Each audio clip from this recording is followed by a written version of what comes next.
of the reasons that your special, again, when I saw it last year and then again now, was really important to give people something that feels a bit more grounded and real and meaningful and within that control, as opposed to coming out and going, Zelensky, Trump was the Amber Heard, Johnny Depp of fucking 2025, which, by the way, I think is actually true. Like, that really should have fucking been done behind closed doors. Like, why are the press there watching this bullshit? Well, they didn't think that's what was going to happen. They thought it was going to be a big announcement for a mineral deal. Blah, blah, blah. Yeah, and then it didn't go that way. And I think that, that's my assumption at least. I don't think Trump would ever put something out there where it could potentially look foolish. Well, we have Andrew Schulz sitting down with Chris Williamson. Chris Williamson is always good at getting like really good, people to come on. I don't want to say celeb personalities to come on his show. One day I'll be on there. So, and they're talking about certain things, key cultural problems in America, and, they're really just sitting down having a good conversation. A little bit of intensity, right? But this part right here of, with Trump and Zelensky, one day we will have a live about this and talk about exactly what happened, because I think that really, to be honest, as much as I like watching Trump get loud, I do like watching Trump get loud. Like, I'm not going to act like I don't. I think it was a little coerced by J.D. Vance, but that's for like a live. Let's go ahead and get into some of this interview. Let's chop up and get the good parts of it, so then you guys can get a quick skim through or whatever, and you don't have to watch like the whole thing. But, if you want to watch the whole thing, of course you can. All right, let's just go ahead and get into it. Right? Like, if it didn't count for the wild card that is J.D. Vance. Yeah, I don't even think it was J.D. I think Zelensky was just like, he should have just never agreed to it. He's like, hey, I don't like this deal, so let's not get in front of the cameras and do it. And I liked J.D. going, why are we litigating this in front of the American public? Mm-hmm. Like, that felt a little subversive. And I could see like a negative reaction on it. Like, we're here to have a hurrah, let's high five moment. And this turned into not that. So maybe let's not do it here. Yeah. More. And JD, you gotta watch out for that motherfucker, yo. He's gonna be around for a while. Yo, it's like I don't react to like people based on their like political leaning. Like, I don't really care about that. Like, culture is way more interesting to me. I don't like jumping on a side with these things. I understand that like people who don't know me at all and are like, oh, this guy's some fucking right-wing MAGA lunatic. It's like, yeah, I have empathy for even thinking that. Like, you just see headlines, you see some crazy joke I told, like, I'm totally fine. I understand the world we live in, right? But for me, like, I just kind of look at like people and ideas, and I try to react to what public sentiment is to that. Like, I'm always reacting to feeling. I don't really react to a specific event, and I'm not trying to like explain logically the event. Like, I'm more interested in like the emotional reaction of things. The more and more I cover Andrew Schulz, I have to hand it to him.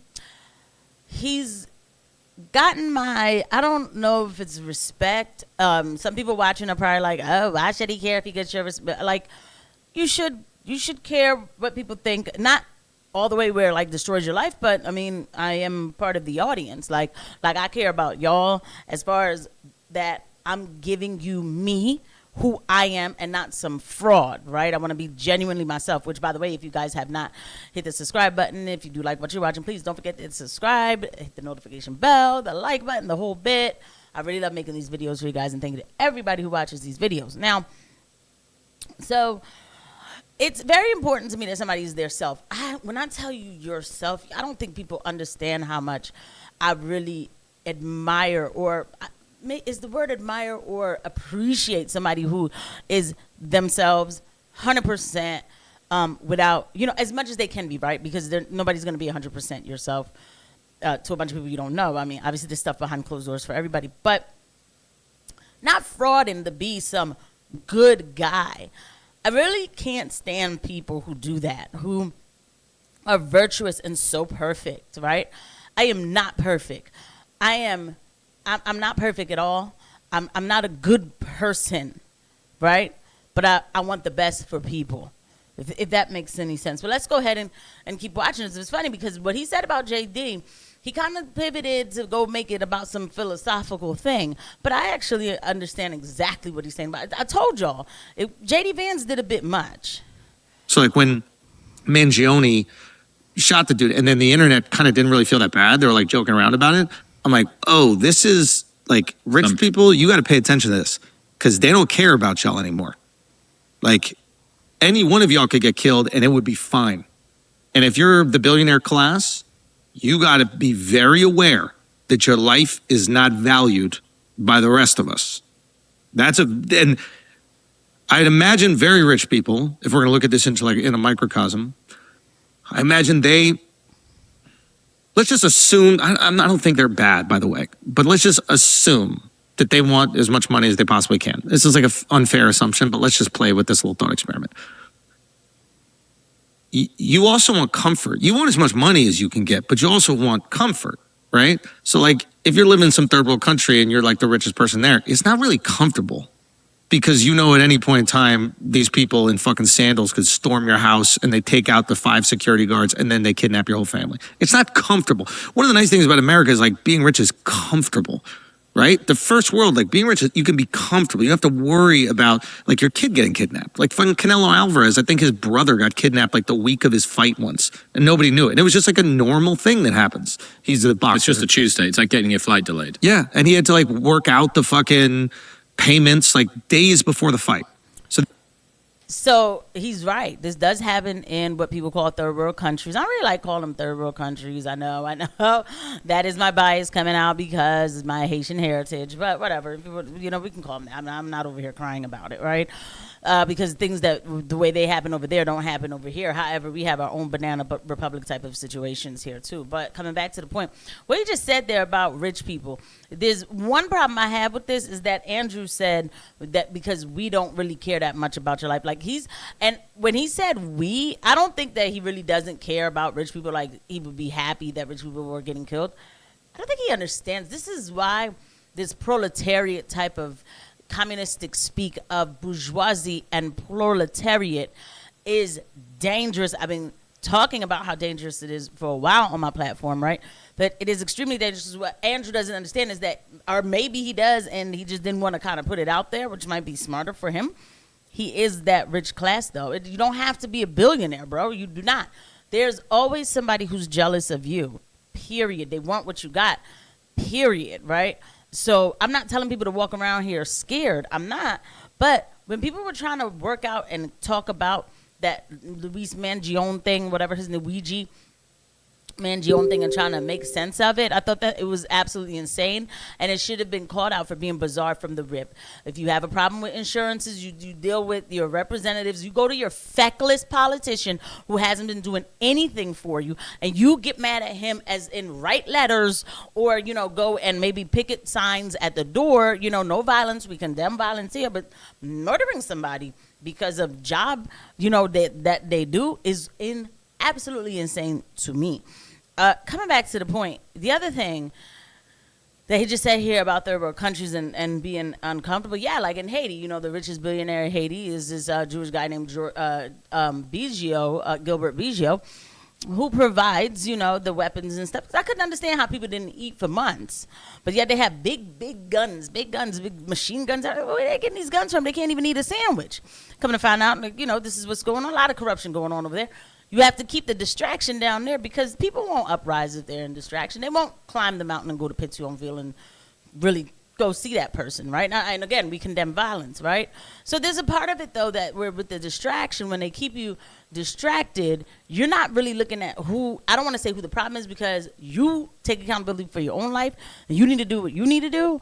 But we're so distracted that I don't think that there's this huge uprising kind of thing happening, but there are people waking up, and I think that people are going to, you know, maybe go into government and make some changes and things like that. So I still have hope. Again, we condemn violence in every form, okay?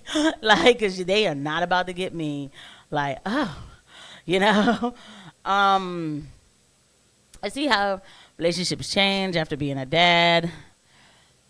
Is actually way more hurtful. Mm-hmm. And we don't even realize it's this bravery deficit. We're like, I'm too nice.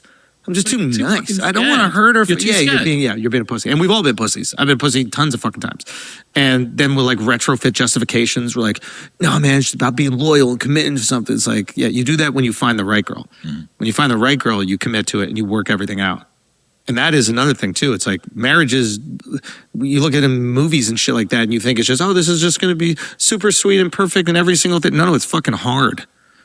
when you do it with the right person, you're willing to work through all those difficult times. And then you And I would have met. get confidence in your ability to work through difficult shit. You two against the hard, not you two against each other. Yeah. What?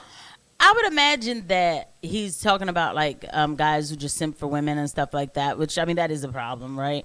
And I'm glad that he said that about working it out, finding the right woman and working it out with them, because you really should. Like, there is this weird kind of culture that's out here for men that says that they should just sleep with everything that walks and that makes them a man. I absolutely do not think that.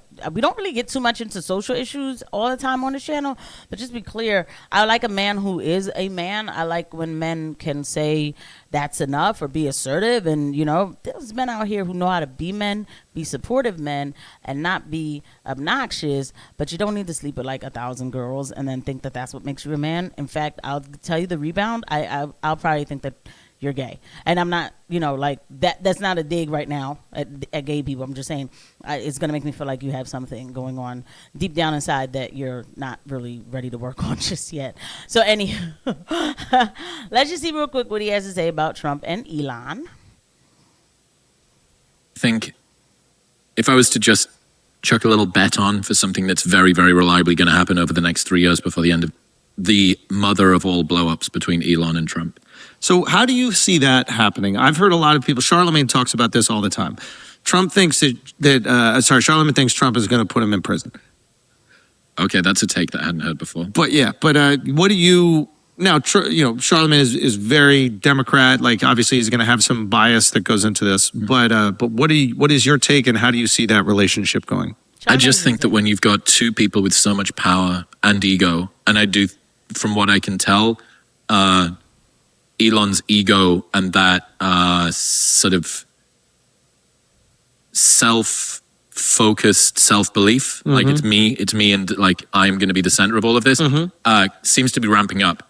That is probably a pretty dangerous cocktail based on like some stories and stuff that I've heard about behind the scenes from Trump about some levels of vulnerability and sort of like flimsy senses of he doesn't like to be shown up, doesn't like to be sort of upstaged, and I don't know if